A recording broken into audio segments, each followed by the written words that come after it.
The New South Wales State Treasurer announces his support for a cruising return, whilst Carnival Australia extends their pause in operations. That and more coming up now.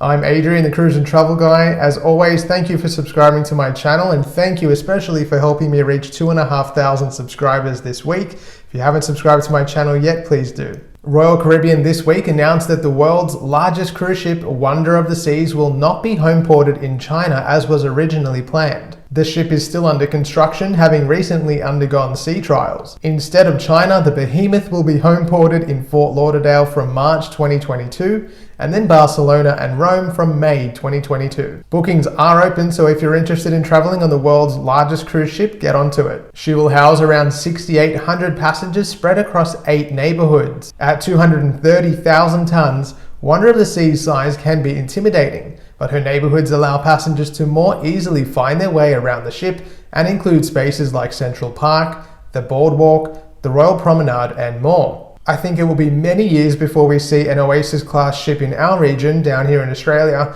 and I can't even quite comprehend what it would look like sitting in Circular Quay. The New South Wales State Treasurer this week announced his support for cruising to return. Dominic Perrottet has called for the resumption of cruising in line with the opening of Australia's international borders. As detailed in a cruise passenger article, the Treasurer contended that it doesn't make sense when we open our international borders for people to fly overseas to go cruising without being able to do so here. I'll work closely with the federal government to ensure that as part of our plan to reopen borders, cruising can steam ahead alongside all aspects of the tourism industry. The article states that Mr. Perrottet has had several conversations with the federal government about a local cruising restart, particularly in New South Wales. The state is currently on track to reach a rate of 80% double-dose vaccination in less than 6 weeks, which according to recent government statements would trigger the relaxation of international border rules for vaccinated residents and tourists. This development is yet another affirmation that the government, and in particular the New South Wales state government, are finally heeding calls from the cruise industry about a planned restart. Of course, we live in the era of COVID, so I can't give you news of one step forward without telling you about one step backwards, right?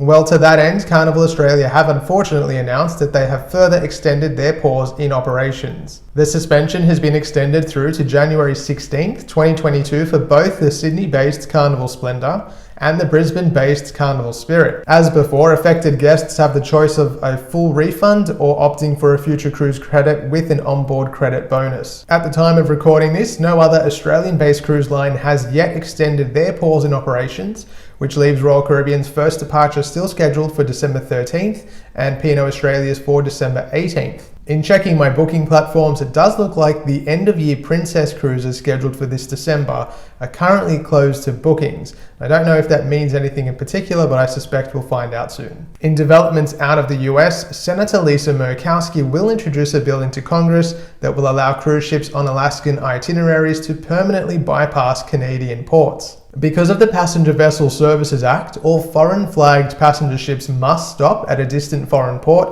when operating out of the US, essentially prohibiting domestic-style cruises. As we know, Canada banned cruise ships from their waters during the pandemic and only recently announced that cruise ships can soon return. The senator argues that the PVSA effectively leaves Alaskan businesses and individuals at the mercy of the Canadian government and should therefore be given a permanent exemption from this rather dated law. The Alaskan season is only underway at the moment due to a temporary exemption given that allows cruise ships to effectively sail closed-loop cruises from Seattle to Alaska and back again. Well, that brings me to the end of this week's cruise news update. If you haven't subscribed to my channel yet, I would appreciate if you could help me get to 3,000. If you are looking to book a cruise from 2022 and beyond, head to my website, thecruiseandtravelguide.com.au, and if you haven't done so already, you can give me a follow on Facebook and Instagram at The Cruise and Travel Guide. Thanks for watching, stay safe, and I'll see you soon.